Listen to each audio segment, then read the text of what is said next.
Tayo pong manalangin. Panginoon, salamat o God sa gabing ito na kami po ay magkakasama sa aming pong prayer meeting. Dalangin namin o Father God na patuloy na kayo po maging tagapagturo namin o Jesus Christ at yung mga salita namin pong mapapakinggan tonight magkaroon ng buhay ng kapangyarihan sa bawat isa sa amin. Sa inyo Lord God, ang papurit pagsamba sa pangalan ni Jesus. Amen.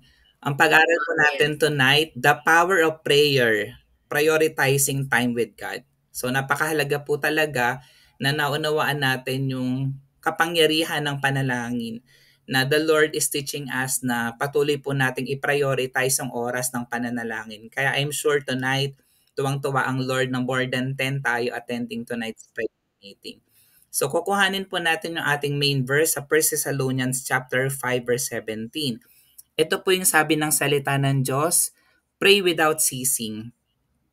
Sa Tagalog, palagi daw po tayong manalangin. Yan. So lagi po nating iisipin kung ano man yung sitwasyon natin sa buhay, sa oras na tayo po ay nalulungkot, nababurn out, na-stress out, maraming problema, even sa oras ng tagumpay, sa oras na parang wala naman tayong pinoproblema. So kailangan palagi raw po tayong manalangin. So pray without ceasing.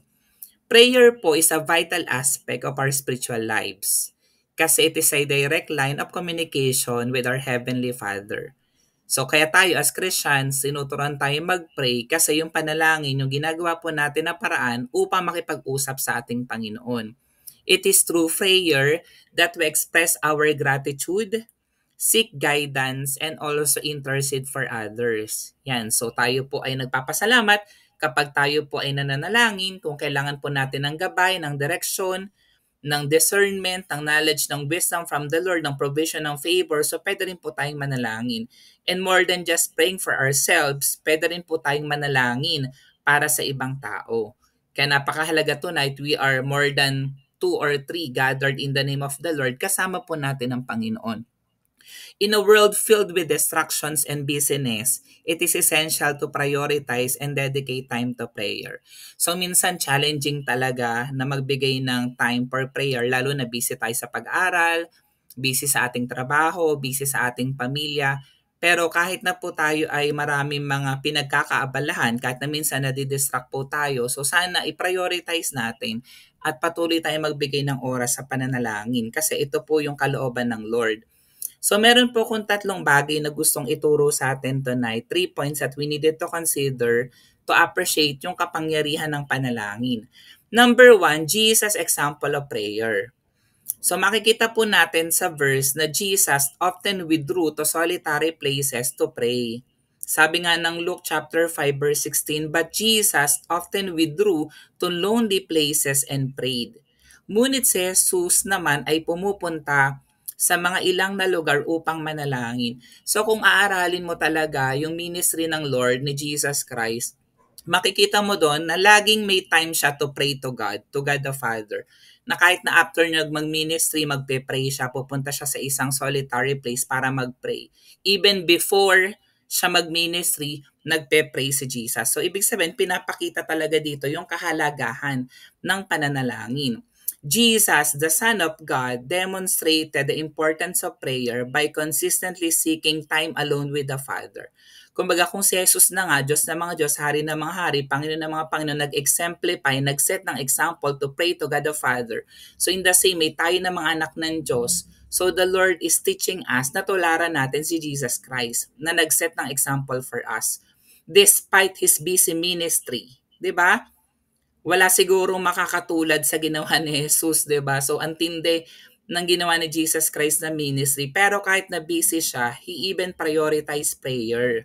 So tayo man din, minsan hindi naman tayo busy sa church ministry, minsan sabi ko nga sa trabaho, sa mga personal life and concerns po natin, mga personal endeavors po natin, pero dapat patuloy nating pinaprioritize ang prayer, showing us that it is essential for spiritual strength and guidance. Kasi alam ng Panginoon na mahalaga sa atin ang manalangin kasi doon tayo kumukuha ng lakas, doon tayo kumukuha ng gabay. Lalo na kung may mga pinagdadaanan tayo, may mga concerns tayo. So talagang hanapin natin yung guidance ng ating Panginoon, yung kalakasan na nanggagaling sa Lord.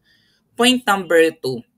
Aside from Jesus, even in the Old Testament, si Daniel, pinakita niya yung kanyang commitment to prayer.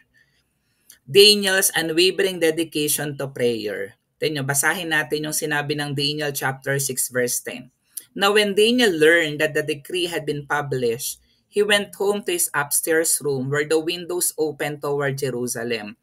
3 times a day he got down on his knees and prayed, giving thanks to his God, just as he had done before. Tingnan niyo ang sinabi dito, nang malaman ni Daniel na nilagdaan na ng hari ang gayong kautosan, umuwi siya. Yung kautosan na sumamba dapat doon sa rebulto, sa Diyos-Diyosan, kasi kung hindi, ipapakain sa leon. Lumuhod siya't nanalangin. Yun ang ginawa ni Daniel. At nagpasalamat sa kanyang Diyos sa isang silid sa itaas ng kanyang tirahan sa may bukas na bintanang nakaharap sa Jerusalem. At ilang beses tong ginagawa ni Daniel. Sabi dito, 3 beses niyang ginagawa ito sa maghapon gaya ng kanyang kinaugalian. So hindi nag-waver yung commitment ni Daniel sa prayer despite ng sitwasyon. Siguro kung tayo yon, merong isang decree na papatayin ka, ipapakain ka sa leon kapag hindi ka sumamba sa revolt or sa Diyos-Diyosan, di ba? Magwi-waver yung ating prayer, yung ating commitment to Jesus Christ. Pero itong si Daniel, hindi nag-waver yung kanyang faith, yung kanyang prayer time, hindi naapektuhan. 3 beses pa rin siyang nanalangin gaya ng kanyang kinaugalian. So tinuturuan tayo dito na regardless of our situation, katulad ni Daniel, minsan hindi favorable sa atin yung sitwasyon. Ay, wala ako sa mood ngayon mag-pray, may problema ako ngayon, or broken-hearted ka ngayon, or marami kang utang ngayon, or may sakit at karamdaman ka ngayon. Dapat hindi nagwe-waver yung commitment natin to prayer, katulad ng ginawa ni Daniel.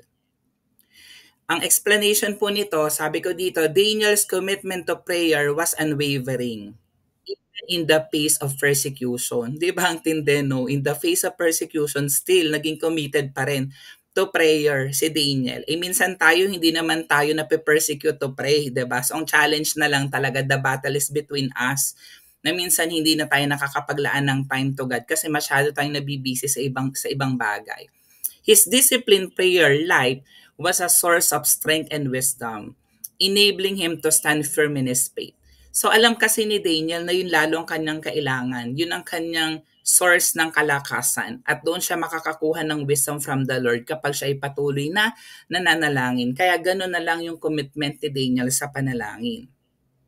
Point number 3, yung last point na gusto kong ipaalala sa atin before we pray. The early church devotion to prayer.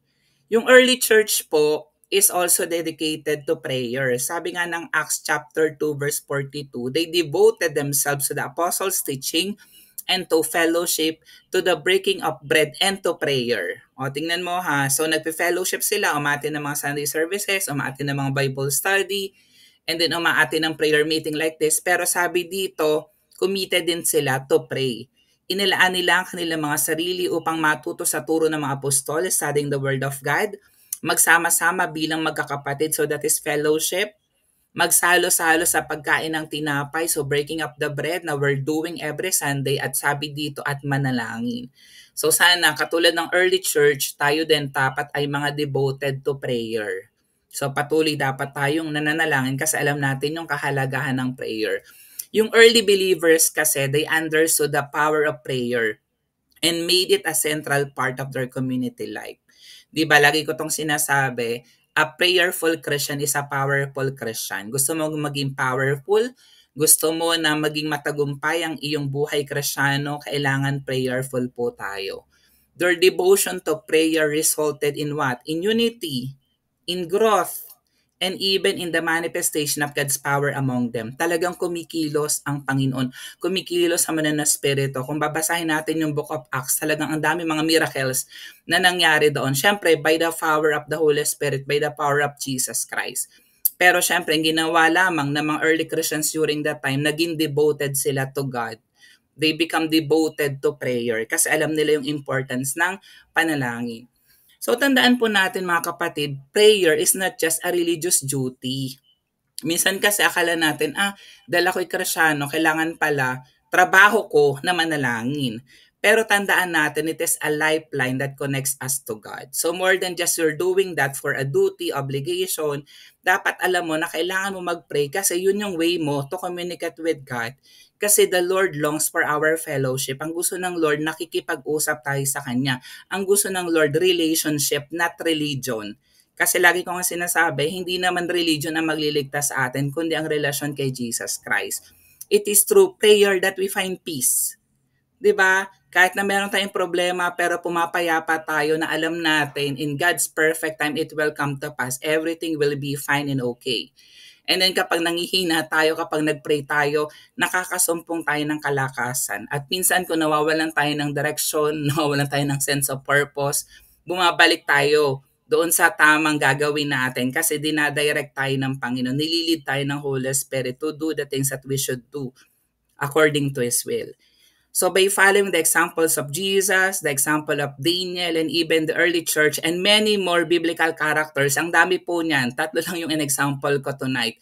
So we can cultivate a consistent and meaningful prayer life. So sana maging consistent tayo. Pero as we become consistent in prayer, hindi lang natin ito gagawin out of duty. Pero alam natin na gusto natin ito maging meaningful. Gusto talaga natin na maging connected sa Panginoon, maging in a relationship with the Lord. So, ang challenge po sa atin tonight, let us commit to giving time in prayer daily. So, it's a commitment. Kailangan talaga mag-commit ka. Ang gusto mo bang prayer time sa Panginoon? Pagkagising mo, bago ka matulog, ayan, so, or maglalaan ka ng oras in a specific time of the day to pray to God.